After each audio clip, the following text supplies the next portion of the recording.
कल्पना कीजिए, एक माँ जिसके नवजात बच्चों को जन्म लेते ही उससे छीन लिया जाए। एक भाई जो अपनी ही बहन के बच्चों का हत्यारा बन जाए।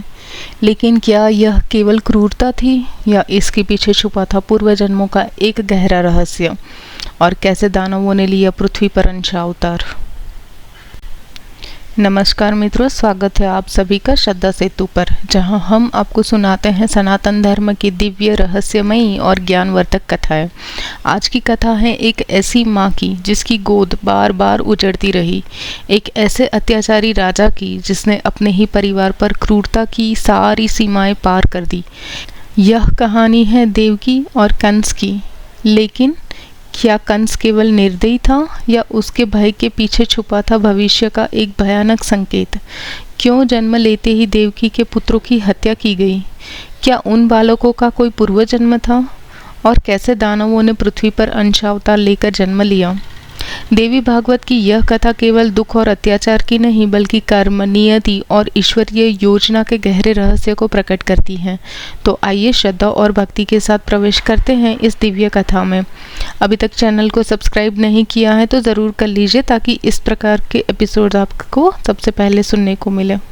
योग माया के अंतर्धान होने के बाद व्यास जी कहते हैं, जन्मेजय, पृथ्वी के भार मुक्त होने की कथा तथा कुरुक्षेत्र एवं प्रभास क्षेत्र में योग माया द्वारा सेना के संहार का प्रसंग भी बताता हूँ, सुनो। अमित तेजस्वी भगवान विष्णु यदुकुल में प्रकट हुए थे। इसमें दो कारण है, मुनिवर भृगु का शाप एवं योग माया की प्रबल इच्छा। मेरी समझ से तो योग माया की इच्छा ही प्रधान है। पृथ्वी का भार दूर करना तो एक निमित्त मात्र था। योग माया का विधान मानकर भगवान विष्णु धरातल पर प्रकट हुए थे। राजन, मैंपन और मेरापन बंधन में डालने वाली सुदृढ़ रस्सियां है। इनसे न बंधकर मुक्तिकामी और भुक्तिकामी दोनों ही प्रकार के योगी उन कल्याण स्वरूपिणी भगवती जगदम्बा की उपासना करते हैं, जिनकी किंचित मात्र भक्ति प्राप्त हो जाने पर भी प्राणी मुक्त हो जाता है। फिर ऐसा कौन पुरुष है जो उनकी उपासना ना करे? किसी व्यक्ति के मन में यह आशंका भी उठती है कि भुवनेशी माँ पाही कहूँ तो उसके मुंह से भुवनेशी इस शब्द के उच्चारण होते ही भगवती जगदम्बा उसे त्रिलोकी का वैभव प्रदान कर देती है। फिर माम पाही कहने पर तो देने योग्य कुछ भी न रहने के कारण भगवती अपने ऊपर भक्त का ऋण स्वीकार कर लेती है। राजन, यह जान लेना परम आवश्यक है कि विद्या और अविद्या ये दोनों रूप उन भगवती के ही है। विद्या स्वरूपा भगवती के प्रसाद से प्राणी का उद्धार हो जाता है और अविद्या बंधन में डाल देती है। राजन, प्राणी का मरना और मरे हुए का जन्म पाना यह बिल्कुल निश्चित है। संपूर्ण प्राणियों की यह स्थिति चक्के की भांति चक्कर काटती रहती है। मोह जाल से भली भांति बंधा हुआ प्राणी उससे मुक्त हो जाए यह कदापि संभव नहीं है, क्योंकि माया की विद्यमान में मोह जाल का अभाव होना बिल्कुल असंभव है। राजन, सृष्टि के समुचित अवसर पर जन्म लेना और निधन के अवसर पर मर जाना यह अनिवार्य नियम है। ब्रह्मा आदि तक सब के सब इस नियम का पालन करते हैं। नृपवर, जिसके वध में जो निमित्त बन चुका है उसी के द्वारा उसकी मृत्यु होती है। विधि ने जो रच रखा है वह अवश्य होकर रहता है, उसे कोई विफल नहीं बना सकता। जन्म, मरण, बुढ़ापा, रोग अथवा सुख एवं दुख, जिसके लिए जो विधान निश्चित है उसे वह भोगना ही पड़ता है। जगत में ऐसा कोई भी नहीं है जो उस निर्णय को काट सके। प्रमाण प्रत्यक्ष दिख रहा है। ये महाभाग सूर्य और चंद्रमा सबको सुखी बनाने में संलग्न रहते हैं, किंतु अवसर पाकर इन्हें भी शत्रु सताया करता है। ये उसकी पीड़ा से सदा के लिए मुक्त नहीं हो सकते। राजन, देखो, सूर्य नंदन शनि को क्षय रोग का शिकार होना पड़ा। चंद्रमा कलंकी होकर समय काटते हैं। इससे सिद्ध है कि महान से महान व्यक्ति के लिए भी विधि के विधान को मिटा देना अत्यंत असंभव है। महाराज, योग माया महान बलवती है। उसके विषय में मैं कहाँ तक क्या कहूँ। जिसका नचाया हुआ यह सारा विश्व अब भी चक्कर काट रहा है। भगवती की इच्छा से भगवान विष्णु के अनेक अवतार होते हैं। प्रत्येक अवतार में वे भांति भांति की लीलाएं करते हैं। भगवान श्री कृष्ण देवताओं का कार्य सिद्ध करने के लिए मनुष्य रूप धारण करते और धरातल पर पधारते हैं। उन्होंने जो कार्य किए हैं वे भी तुम संक्षेप में कहूँगा, सुनो। प्राचीन समय की बात है। यमुना के मनोहर तट पर मधुवन नाम का एक वन था। वहाँ लवणासुर नाम से विख्यात एक प्रतापी दानव रहता था। उसके पिता का नाम मधु था। वर के प्रभाव से लवणासुर के अभिमान की सीमा नहीं थी। उस दुष्ट से द्विजाति मात्र कष्ट पा रहे थे। महाभाग लक्ष्मण के छोटे भाई शत्रुघ्न ने उस अभिमानी दैत्य को संग्राम में मार डाला और वहीं मथुरा नाम की एक अत्यंत रमणीय नगरी बसा दी। मेधावी शत्रुघ्न के 2 कुमार थे जिनकी आंखें कमल के समान थी। उन्होंने उन दोनों पुत्रों को मथुरा के राज्य का व्यवस्थापक बना दिया। आयु समाप्त होने पर वे स्वयं स्वर्ग सिधार गए। समय अनुसार सूर्यवंशी राजाओं की सत्ता मिट गई। तब यादव उस मुक्तिदायिनी मथुरा के शासक हुए। राजन, ये सब बातें आज से बहुत पूर्व की हैं। ययाति के एक वंशज का नाम शूरसेन था। महाराज, वे मथुरा के राजा हुए थे और वहाँ की सारी संपत्ति भोगने का सुअवसर उन्हें प्राप्त था। वरुण के शापानुसार कश्यप जी उन्हीं के वंशज दूसरे शूरसेन के पुत्र बनकर उस पावनपुरी में पधारे। वसुदेव के नाम से उनकी प्रसिद्धि हुई। पिता का स्वर्गवास हो जाने पर वसुदेव जी वैश्यवृत्ति से जीवन व्यतीत करने के लिए लग गए। उन्हीं के घर भगवान विष्णु का पधारना हुआ था। उस समय वहाँ के राजा उग्रसेन थे। उनके पुत्रों में जो सबसे बड़ा था उसकी कंस नाम से विख्याति थी। वरुण ने अदिति को भी शाप दे दिया था, अतः वे भी कश्यप जी की अनुगामिनी बनकर जगत में पधारी। उन्होंने देवक को पिता बनने का सुअवसर प्रदान किया था। वे देवकी नाम से प्रसिद्ध हुई। महात्मा देवक ने अपनी पुत्री देवकी का विवाह वसुदेव के साथ कर दिया था। विवाह हो जाने पर विदा होते समय आकाशवाणी हुई, महाभाग कंस इस देवकी का 8वां पुत्र महान शक्तिशाली पुरुष होगा। उसके हाथ तुम काल के कलेवा बन जाओगे। यूं आकाशवाणी सुनकर महापराक्रमी कंस के आश्चर्य की सीमा न रही। उस देववाणी को सत्य मानकर वह अत्यंत चिंतित हो उठा। कर्तव्य के विषय में विचार करने के पश्चात उसने यह निश्चित किया कि यदि मैं देवकी को अभी मार डालूं तो संभव है मृत्यु मेरे पास न आ सके। मृत्यु का भय उपस्थित करने वाले इस कठिन अवसर पर दूसरा कोई उपाय लागू नहीं हो सकता। किंतु देवक जी मेरे पिता तुल्य है। यह देवकी उनकी पुत्री है, अतः इस पूज्य बहन को कैसे मारूं? यह विचार करके उसने मन में सोचा, यही मेरी साक्षात मृत्यु है। विद्वान पुरुष घृणित कर्म करके भी शरीर की रक्षा किया करते हैं। प्रायश्चित कर लेने पर पाप धुल जाता है। ज्ञानी जनों ने भी यही नियम बना दिया है कि नीच कर्म करके भी शरीर की रक्षा करनी चाहिए।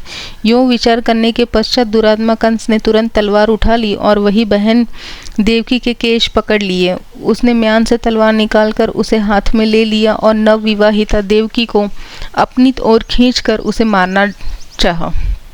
सारी जनता इस घृणित कार्य को देख रही थी। देवकी मारी जा रही थी। यह देखकर बड़े जोर का हाहाकार मच गया। वसुदेव जी का साथ देने वाले बहुत से वीर युद्ध करने के लिए उद्यत हो गए। उन्होंने हाथ में धनुष उठा लिए। वसुदेव जी के वे सभी सहायक बड़े अद्भुत उत्साही थे। उनकी दृष्टि में देव माता देवकी कंस की कृपा पात्र थी। अतः उन्होंने कंस से कहा, इसे छोड़ दो। कंस को लाचार होकर उसे छोड़ देना पड़ा। कंस के साथ वे महान भयंकर युद्ध करने के लिए तैयार हो गए और युद्ध शुरू हो गया। उन सबकी बुद्धि बड़ी विलक्षण थी। कंस भी साधारण व्यक्ति नहीं था। उस महान भयंकर एवं रोमांचकारी युद्ध के आरंभ हो जाने पर यदुकुल के जो प्रसिद्ध वृद्ध पुरुष थे, उन्होंने कंस को युद्ध करने से रोकने की बहुत चेष्टा की और कहा, वीर, तुम में ऐसी मूर्खता कहाँ से आ गई? यह तुम्हारी आदरणीय बहन है।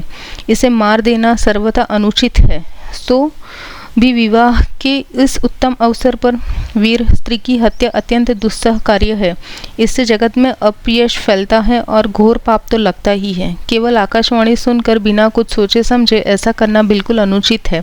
संभव है तुम्हारे अथवा इसके ही किसी शत्रु ने तुम लोगों की अपकीर्ति फैलाने के लिए आकाश में छिपकर ऐसी अनर्थकर बात सुना दी हो। राजन, तुम्हारे अथवा वसुदेव के सुयश को नष्ट करने के विचार से ही किसी माया ने जानकर शत्रु ने यह बात घोषित की है। अरे, तुम वीर पुरुष होकर भी इस आकाशवाणी से भयभीत हो रहे हो।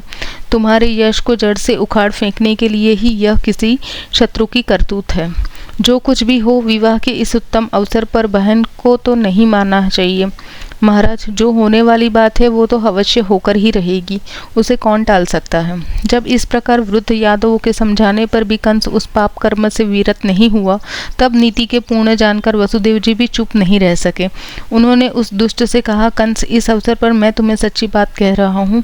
सत्य पर ही तो तीनों लोग टिके हुए हैं। देखो, देवकी के बच्चे उत्पन्न होते ही मैं उन सबको लाकर तुम्हें सौंप दूंगा। राजन, यदि जन्म होते ही बच्चा आपको न ला दूं तो उस पाप के परिणाम स्वरूप मेरे पूर्वज भयंकर कुंभीपाक नरक में गिर जाएंगे। वसुदेव जी के इस अंतिम निर्णय को सुनकर नागरिकगण तुरंत कंस के प्रति बोल उठे, बहुत ठीक, बहुत ठीक। फिर कहा, वसुदेव जी बड़े परमात्मा पुरुष हैं, ये कभी झूठ नहीं बोलते। महाभाग, तुम देवकी का जूड़ा छोड़ दो, ऐसा करने से तुम्हें स्त्री हत्या का पाप भी नहीं लगेगा। व्यास जी कहते हैं, वृद्ध यादव बड़े धर्मज्ञ पुरुष थे। उनके उपयुक्त ढंग से समझाने पर कंस ने क्रोध का त्याग किया। उस समय वसुदेव जी के सत्य वचन पर उसे पर्याप्त विश्वास हो गया था। फिर उच्च स्वर से दुंदुभियां बज उठी। उस सभा मंडप में जितने लोग थे सभी जय जयकार करने लगे। इस प्रकार यशस्वी वसुदेव जी कंस को प्रसन्न करके उससे देवकी को छुड़ाकर उस नवोढ़ा के साथ अपने इष्ट मित्रों सहित निर्भीकता पूर्वक शीघ्र घर चलने लगे। व्यास जी कहते हैं, देवी स्वरूप देवकी वसुदेव जी के साथ मर्यादा के अनुसार रहने लगी। उपयुक्त समय आने पर उन्हें गर्भ रह गया। 10वें महीने के अंत में उन्होंने एक श्रेष्ठ पुत्र का प्रसव किया। उस बालक के सभी अंग बड़े ही सुडौल थे। पुत्र के पैदा होते ही प्रसिद्ध सत्यवादी महाभाग वसुदेव जी ने भावी को प्रधान मानकर देव माता देवकी से कहा, वामोरु, मैं पुत्र समर्पण की प्रतिज्ञा कर चुका हूँ, यह बात तुमसे छिपी नहीं है। महाभाग, उसे समय की कठिन परिस्थिति में प्रतिज्ञा करने के ही मैंने तुम्हें बचाया था। अतः सुंदर चोटी से शोभा पाने वाली प्रिय, तुम्हारे चचेरे भाई कंस को मैं यह पुत्र दे देने का विचार कर रहा हूँ। कंस महान नीच है अथवा देव ही नाश करने पर आतुला है। ऐसी स्थिति में तुम क्या कर सकोगी? विचित्र कर्मों के परिपाक को आत्मज्ञान शून्य प्राणी किसी प्रकार भी नहीं जान सकते। यह निश्चित है, संपूर्ण प्राणी काल के पाश में जकड़े हुए हैं। अपना किया हुआ कर्मफल उन्हें अवश्य भोगना पड़ता है, चाहे वह कर्म शुभ हो अथवा अशुभ। जीव के प्रारब्ध की रचना ब्रह्मा के द्वारा हुई है। वे भली भांति सोच समझ कर ही सब करते हैं। देवकी ने कहा, स्वामी, पूर्व जन्म के पापों का परिमार्जन करने के लिए प्रायश्चित किया जा सकता है। महात्मा पुरुषों ने धर्मशास्त्रों में इसका स्पष्ट उल्लेख किया है। अतएव अनग, आप ही बतलाइए कि किस प्रायश्चित करने पर मनुष्य पापों से छूट सकता है या नहीं। यदि नहीं तो तब तो धर्मशास्त्र के प्रणेता याज्ञवल्क्य आदि मुनियों के वचनों का भी कोई मूल्य नहीं रहेगा। यदि नहीं, किंतु देव के अमिट मान लेने पर तो आयुर्वेद, मंत्रवाद तथा अनेक प्रकार के उद्यम सभी व्यर्थ हो जाते हैं। फिर तो जितने आप्त वाक्य हैं सभी प्रमाण शून्य हो जाते हैं। उद्यम करने पर सफलता प्राप्त हो जाती है, इस विषय में प्रत्यक्ष प्रमाण मिल रहा है। अतएव इस अवसर पर सोच समझकर कोई ऐसा उपाय करना चाहिए जिसके परिणाम स्वरूप मेरे इस दया पात्र बच्चे की प्राण रक्षा हो जाए। वसुदेव जी बोले, महाभागे, मैं तुमसे यह सच्ची बात बता रहा हूँ, सुनो। उद्यम अवश्य करना चाहिए, परंतु फल देव की कृपा पर छोड़ देना चाहिए। इस जगत में जितने प्राणी हैं उनका 3 प्रकार के कर्मों से बंधन है। प्राचीन रहस्य के वेत्ता विद्वान वेदों और शास्त्रों में इसी विषय का प्रतिपादन करते हैं। सुमध्य में उन 3 प्रकार के कर्मों के नाम है संचित, प्रारब्ध और वर्तमान। वामोरु, जितने प्राणी हैं उनके जन्म लेने में शुभाशुभ कर्म ही बीज हैं। अनेक जन्मों के उपार्जित कर्म समय पाकर फल देने के लिए सामने उपस्थित हो जाते हैं। प्राणी पूर्व शरीर का परित्याग करके कर्मानुसार स्वर्ग अथवा नरक भोगने में परतंत्र रहता है। दिव्य देह की प्राप्ति हो अथवा यातना देह की, इसमें उसका अपना कर्म ही कारण है। स्वर्ग अथवा नरक में जाकर जीव विविध भोग भोगने में प्रवृत्त हो जाता है। भोग समाप्त होते ही उत्पन्न होने का समय सामने आ जाने के कारण उसे जन्म लेना पड़ता है। स्थूल देह के साथ संयोग होने पर उसकी जीव संज्ञा हो जाती है। उसी क्षण संचित कर्मों से उसका संबंध हो जाता है। अतएव शुभ एवं अशुभ सभी कर्म फल इस शरीर से भोगने ही पड़ते हैं। सुलोचने, प्राणी के लिए प्रारब्ध कर्मों का भोग अनिवार्य है। प्रिय, प्रायश्चित के द्वारा वर्तमान कर्म नष्ट हो सकते हैं। यदि यथार्थ रूप से प्रायश्चित किया जाए तो संचित कर्मों का नाश भी यथाशीघ्र हो सकता है, किंतु प्रारब्ध कर्मों का नाश तो भोग पर ही निर्भर है। अतएव सब प्रकार से विचार करने पर यही निष्कर्ष निकलता है कि तुम्हारा यह बालक कंस को सौंप ही दिया जाए। यूँ करने पर भी मेरी बात भी मिथ्या नहीं होगी। झूठी बात जगत में निंदा कराने वाली होने से सर्वथा निषिद्ध है। इस अनित्य संसार में केवल धर्म ही सार है। प्रिय, जिसके मुख से सत्यवाणी नहीं निकलती उसका जीवन धारण करना ही निष्फल समझा जाता है। जिस असत्य के प्रभाव से लोक में मानव की मान्यता घट जाती है उसे परलोक में सुखदायी कैसे माना जाए। अतएव सुब्रू, तुम पुत्र को दे दो ताकि मैं इसे कंस को सौंपाऊं। देवी सत्य की रक्षा करने से भविष्य में कल्याण निश्चित है। प्रिय, सुख अथवा दुख किसी भी परिस्थिति में पुरुष को उत्तम कार्य ही करना चाहिए। सत्य पालन से मेरा अवश्य कल्याण होगा। व्यास जी कहते हैं, इस प्रकार अपने पतिदेव के कहने पर देवकी ने अत्यंत शोक के साथ नवजात पुत्र वसुदेव जी को दे दिया। पुत्र को देते ही मनस्विनी देवकी के सभी अंग कांप उठे। धर्मात्मा वसुदेव ने अपने उस बच्चे को ले लिया और वे कंस के महल की ओर चल पड़े। मार्ग में जाते समय जनता ने उनकी बड़ाई आरंभ कर दी। दर्शकों ने कहा, भाइयों, ऐसे उत्तम विचार से संपन्न वसुदेव जी को देखो। केवल सत्य वचन से बंध जाने के कारण ये इस बच्चे को मृत्यु के मुख में झोंकने के लिए तैयार हो गए हैं और उसे लेकर जा रहे हैं। ये महान सत्यवादी हैं, कभी दूसरों की निंदा नहीं करते। इन्हीं का जीवन सफल है। अजी देखो, इनका यह कैसा अद्भुत कर्म है। व्यास जी कहते हैं, राजन, इस प्रकार मार्ग के लोगों के मुख से वसुदेव जी की बड़ाई के शब्द निकल रहे थे। वसुदेव जी यथाअवसर कंस के महल पर पहुंच गए और तुरंत के उत्पन्न हुए बच्चे को कंस के सामने उपस्थित कर दिया। वह बालक मानव नहीं बल्कि कोई देवता था। उस समय महात्मा वसुदेव जी के इस धैर्य को देखकर कंस के मन में भी अत्यंत आश्चर्य हो गया। उसने बच्चे को ले लिया और हंसते हुए यह वचन कहा, शूरसेन कुमार वसुदेव, तुम धन्य हो, तुमने मुझे पुत्र दे दिया। इससे तुम्हारी साधुता मैं जान गया। यह बालक मेरा काल नहीं है। आकाशवाणी ने 8वें पुत्र से मेरी मृत्यु बताई है। इस बालक को मारना मेरा अभिष्ट नहीं है। अतः यह कुमार तुम्हारे घर जाए। महामते, तुम्हें चाहिए कि 8वां पुत्र मुझे अवश्य दे दो। यों कहकर दुराचारी कंस ने उस बालक को वसुदेव जी के हाथ में सौंप दिया और कहा, यह बालक सकुशल घर लौट जाए। तदंतर वसुदेव जी प्रसन्नतापूर्वक उस बच्चे को लेकर अपने घर की ओर चल दिए। कंस ने निश्चिंत होकर मंत्रियों से कहा, निष्प्रिय योजन, इस बालक को क्यों मारा जाए। देवकी का 8वां पुत्र मेरा काल होगा। यह बात आकाशवाणी से व्यक्त हुई है। अतएव इस पहले बच्चे को मारकर मैं क्यों पाप का बोझ सिर पर लादूं। उस समय जितने विचार कुशल श्रेष्ठ मंत्री बैठे थे उन सबके मुंह से हाँ महाराज, बहुत ठीक है, ये शब्द निकल पड़े। फिर कंस ने सबको जाने की अनुमति दे दी और सभी अपने अपने घर चले गए। सबके चले जाने पर मुनि व नारद जी वहां पधारे। उनके आते ही कंस ने अपने आसन से उठकर उनका स्वागत किया तथा पाद्य और अर्घ्य आदि की समुचित व्यवस्था की। तत्पश्चात राक्षस राज कंस ने मुनि से सब कुशल पूछा और कहा, महाराज, आपने कैसे पधारने की कृपा की। तब नारद जी ने हंसकर कंस से कहा, महाभाग कंस, मैं सुमेरु पर्वत पर गया था। वहां ब्रह्मा प्रभृति सभी प्रमुख देवता सावधान होकर बैठे हैं।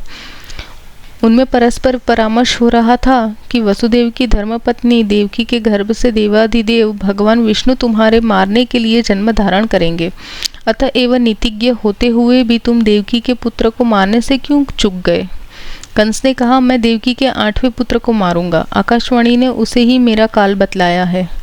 नारद जी बोले, महाराज, अच्छी बुरी हर प्रकार की नीतियों से तुम अपरिचित ही रह गए हो। देवताओं की माया का बल तो तुम जानते ही हो, फिर मैं तुम्हें क्या बताऊं। अपने कल्याण की इच्छा रखने वाले शूरवीर पुरुष को चाहिए कि एक छोटे से शत्रु की भी उपेक्षा ना करें। यदि जोड़ा जाए तो वे सभी बच्चे 8वें कहे जा सकते हैं। यह सब जानते हुए भी तुमने मूर्खतावश इस शत्रु को छोड़ दिया है। इस प्रकार कहकर श्रीमान नारद जी तुरंत वहां से चल पड़े। उनके चले जाने पर उस प्रचंड मूर्ख कंस ने बालक को मंगवा लिया और उसे पत्थर पर पटककर स्वयं सुख का अनुभव करने लगा। जन्मेजय ने पूछा, दादाजी, उस बालक ने पूर्व जन्म में कौन सा ऐसा पाप किया था जिसके परिणाम स्वरूप वह उत्पन्न होते ही दुराचारी कंस के हाथ मृत्यु के मुख में चला गया। मुनिवर नारद जी भी जो परम ज्ञानी, धर्मपरायण एवं प्रधान ब्रह्मवेत्ता थे, फिर वे ऐसा पाप क्यों कर बैठे? स्वयं पाप करने वाला और कहकर पाप कराने वाला दोनों समान पापी होते हैं, ऐसा विज्ञजनों का कथन है। तो फिर नारद मुनि ने दुराचारी कंस को इस घोर पाप कर्म में प्रवृत्त होने के लिए क्यों प्रेरणा दी? इस विषय में मुझे महान संदेह हो रहा है। अतः आप यह बतलाने की कृपा करें कि किस कर्म विपाक से बालक की तुरंत मृत्यु हो गई। व्यास जी कहते हैं, नारद जी की झूठ बोलने में कभी प्रवृत्ति नहीं होती। वे बड़े सत्यभाषी एवं पुण्यात्मा पुरुष हैं। देवताओं के कार्य साधन में वे सदा संलग्न रहते हैं। इसी से उत्पन्न होते ही उन्होंने देवकी के 6 पुत्रों को मरवा डाला। वे मरणशील बालक षडगर्भ नामक देवता थे। शाप के कारण उनका निधन निश्चित था, अतएव वे मर गए। राजन, उनके शाप का कारण भी कहता हूँ, सुनो। स्वयंभू मनवंतर की बात है। ये 6 मुनिवर मरीचि के महान बलशाली पुत्र थे। मरीचि की उर्णा नामक पत्नी के गर्भ से इनका जन्म हुआ था। ये धर्मशास्त्र के प्रकांड विद्वान थे। एक समय की बात है, ब्रह्मा जी की किसी बात को देखकर इन मरीच कुमारों को हंसी आ गई। तब ब्रह्मा जी ने इन्हें शाप दे दिया था, तुम यहाँ रहने योग्य नहीं हो, धरातल पर जाकर दैत्य योनि में जन्म धारण करो। राजन, वे ही षडगर्भ कालनेमी नामक दैत्य के पुत्र हुए थे। अगले जन्म में हिरण्यकशिपु के पुत्र बनकर इन्हें जगत में आना पड़ा था, परंतु इनका पूर्व ज्ञान अभी बना हुआ था। अतः पूर्व जन्म के शाप से भयभीत होकर उस जन्म में ये शांतिपूर्वक सावधानी के साथ तपस्या करने लगे। तब इन षडगर्भ पर प्रसन्न होकर ब्रह्मा जी वर देने को प्रस्तुत हो गए। ब्रह्मा जी ने बोला, महाभागो, तुम मेरे कृपापात्र पौत्र हो। पूर्व काल में मैंने तुम्हें शाप दे दिया था, किंतु अब मैं तुम पर प्रसन्न हूँ। तुम अभिष्ट वर मांग लो। व्यास जी कहते हैं, ब्रह्मा जी के वचन सुनकर षडगर्भों का मन प्रसन्नता से भर गया। वे अपना कार्य सिद्ध करने में तत्पर तो थे ही, अतः सबने अपना अभिलषित वर मांग लिया। षडगर्भों ने कहा, पितामह ब्रह्मा जी, यदि आप प्रसन्न हैं तो हमें यथेष्ट वर देने की कृपा करें। हमारी चाह यह है कि जितने देवता, मानव, मोहरग, गंधर्व और सिद्धेश्वर हैं, उन सब से हम अवैध हो जाएं। उनमें से कोई भी हमें न मार सके। व्यास जी कहते हैं, तब ब्रह्मा जी ने षडगर्भों से कहा, तुम्हारी ये सभी अभिलाषाएं पूर्ण होगी। महाभागो, अब तुम जा सकते हो। मेरी वाणी अमोघ है, इसमें संशय नहीं करना चाहिए। राजन, जब ब्रह्मा जी ने षडगर्भों को वर दे दिया, तब वे अत्यंत प्रसन्नता से खिल उठे, किंतु हिरण्यकश्यपु उनके व्यवहार से जलने लगा, उनसे कुपित होकर रहने लगा और कहा, पुत्रों, तुमने मुझको छोड़कर ब्रह्मा को प्रसन्न करने की चेष्टा की। ऐसे बलशाली वीर होते हुए भी तुमने वर पाने के लिए उनका स्तवन भी किया और मेरे स्नेह को बिल्कुल ठुकरा दिया। इसके फलस्वरूप अब मैं तुम्हारा त्याग कर देता हूँ। तुम पाताल में चले जाओ। अब तक षडगर्भ नाम से तुम जगत में विख्यात रहे, किंतु अब पाताल में जाकर नींद के वशीभूत हो बहुत वर्षों तक सोए पड़े रहो। इसके बाद प्रतिवर्ष बारी बारी से तुम्हें देवकी के गर्भ में जन्म लेना होगा। तुम्हारा पिता कालनेमी उस समय कंस नाम से प्रसिद्ध होगा और उत्पन्न होते ही तुम उसी कंस के हाथों मारे जाओगे। व्यास जी कहते हैं, हिरण्यकशिपु के इस प्रकार शाप देने के कारण ही षडगर्भों का बार बार देवकी के गर्भ में आना आरंभ हो गया। शाप अनुसार वे 6 बालक मार डाले गए। 7वीं बार शेष जी अपने अंश से देवकी के गर्भ में पधारे। संयोगवश उस गर्भ का स्त्राव हो गया। योग माया ने बलपूर्वक उस गर्भ को खींचकर रोहिणी के गर्भ में स्थापित कर दिया। 5 महीने पर यह गर्भ गिर गया। यह बात को सब विदित तो हो गई। देवकी का गर्भपात हो गया। यह बात कंस को भी ज्ञात हो गई। यह समाचार उस दुरात्मा के लिए बड़ा ही सुखप्रद था। सुनकर वह आनंद से भर गया। देवकी के 8वें गर्भ में स्वयं भगवान पधारे। देवताओं का कार्य सिद्ध करना एवं भूमि का पार उतारना उनके पदार्पण का प्रयोजन था। जन्मेजय ने कहा, मुनिवर, वसुदेव जी कश्यप जी के अंश हैं। इन्हीं के यहाँ भगवान शेष एवं श्री विष्णु अपने अंश से प्रकट हुए थे। इस प्रसंग का वर्णन तो आप कर चुके। अब पृथ्वी के प्रार्थना करने पर उसका भार दूर करने के लिए देवताओं के जो अन्य अवतार हुए थे, उन्हें भी बताने की कृपा करें। व्यास जी कहते हैं, जो देवता एवं दानव अपने अपने अंश से धरातल पर विख्यात हो चुके हैं, उन सब का वृत्तांत संक्षेप रूप में बताता हूँ, सुनो। वसुदेव जी कश्यप के अंश से और देवकी अदिति के अंश से प्रकट थी। बलदेव जी शेषनाग के अंश थे। इन सब के प्रकट हो जाने पर जिन धर्मनंदन नारायण की बात कही जा चुकी है, वे ही श्रीमान स्वयं भगवान श्री कृष्ण बनकर पधारे। मुनिवर नारायण के श्री कृष्ण रूप में प्रकट हो जाने पर उनके छोटे भाई जो नर है, वे अर्जुन बनकर आ गए। धर्म के अंश युधिष्ठिर, वायु के अंश भीमसेन तथा अश्विनी कुमारों के अंश महाबली नकुल एवं सहदेव कहे गए हैं। कर्ण को सूर्य का अंश बताया जाता है। विदुर जी धर्म के अंश से प्रकट हुए थे। द्रोणाचार्य बृहस्पति के अंश से और अश्वत्थामा रुद्र के अंश से उत्पन्न हुए थे। बुद्ध जन बतलाते हैं कि स्वयं समुद्र शांतनु बने थे और गंगा उनकी पत्नी रही। पुराण प्रसिद्ध गंधर्वराज देवक बनकर धराधाम को सुशोभित कर रहे थे। भीष्म पितामह को वसु तथा राजा विराट को मरुदगण का अंश कहा जाता है। अरिष्टनेमी का पुत्र जो हंस था, वही जगत में आकर धृतराष्ट्र नाम से प्रसिद्ध हुआ। कृपाचार्य को किसी एक मरुदगण का अंश और कृतवर्मा को किसी दूसरे मरुदगण का अंश बताया जाता है। राजन दुर्योधन को कली का अंश और शकुनी को द्वापर का अंश समझो। प्रसिद्ध सोमनंदन सुवर्णा भूमंडल पर सोमप्ररु यादव नाम से विख्यात हुए। धृष्टद्युम्न और शिखंडी क्रमशः अग्नि एवं राक्षस के अंश थे। प्रद्युम्न सनत कुमार के अंश कहे गए हैं। द्रुपद वरुण के अंश थे। स्वयं भगवती लक्ष्मी द्रौपदी बनकर जगत में पधारी थी। द्रौपदी के पांचों पुत्र विश्वदेव के अंश कहे गए हैं। सिद्धि, ध्रुति और मति, ये तीनों देवियां कुंती, माद्री और गांधारी के रूप में आकर भूमंडल की शोभा बढ़ाने लगी। जिन्हें भगवान श्री कृष्ण की धर्मपत्नी बनने का सौभाग्य प्राप्त हुआ था, वे सभी स्वर्ग की दिव्य रमणियां थीं। इंद्र के संपर्क में रहने वाली सभी उनकी प्रेरणा से धरातल पर आकर दुराचारी नरेश बने थे। शिशुपाल हिरण्यकशिपु का अंश था। विप्रचित्ति जरासंध होकर तथा प्रहलाद शल्य बनकर आए थे। कालनेमी कंस हुआ। हशीरा ने केशी का जन्म पाया। बलि कुमार कुम्नी अरिष्टासुर बना, जिसने श्री कृष्ण के हाथों गोकुल में प्राण छोड़े। अनुहाद दृष्ट केतु बना। भगवत बाष्कल हुआ। लंब ने प्रलंबासुर का शरीर पाया और खर धेनु का सुर हुआ। वाराह और किशोर नामक जो अत्यंत भयंकर दो दैत्य थे, वे धरातल पर चाणूर और मुष्टिक नामक प्रख्यात पहलवान हुए।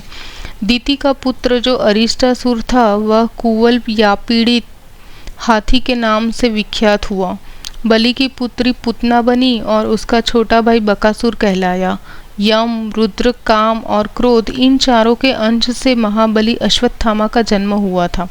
जिस समय ब्रह्मा प्रभृति प्रधान देवता प्रार्थना करने के लिए भगवान श्री हरि के पास पधारे थे, उस समय भगवान ने इन्हें काले और सफ़ेद रंग के 2 केश दिए थे। तदंतर पृथ्वी को भार मुक्त करने के लिए उस काले केश से भगवान श्री कृष्ण और सफ़ेद बाल से महाभाग श्री बलराम जी का प्राकट्य हो गया। जो पुरुष भक्तिभाव पूर्वक इस अंशावतार के प्रसंग को सुनता है, वह संपूर्ण पापों से छुटकारा पाकर अपने बंधु बांधवों के साथ आनंद का भागी हो जाता है। भक्तों, यही थी देवी भागवत की आज की अत्यंत रमणीय और भावपूर्वक कथा, जिसमें हमने देखा कि कर्म और पूर्व जन्मों का प्रभाव कितना गहरा होता है। देवकी की पीड़ा, कंस का भय और उन बालकों के पूर्व जन्म का रहस्य, ये सब हमें बताते हैं कि ईश्वर की योजना के पीछे एक गहरा सत्य छुपा होता है। अगर आपको यह कथा ज्ञानवर्धक लगी हो तो वीडियो को लाइक करें और शेयर करें और कमेंट में लिखें जय श्री कृष्ण। श्रद्धा सेतु को जरूर सब्सक्राइब करें ताकि आप ऐसी ही दिव्य कथाएं सबसे पहले सुन सकें। अगली कथा में फिर मिलेंगे एक नए रहस्य और नई दिव्य कथा के साथ। तब तक श्रद्धा बनाए रखिए, भक्ति में जुड़े रहिए। जय माता दी।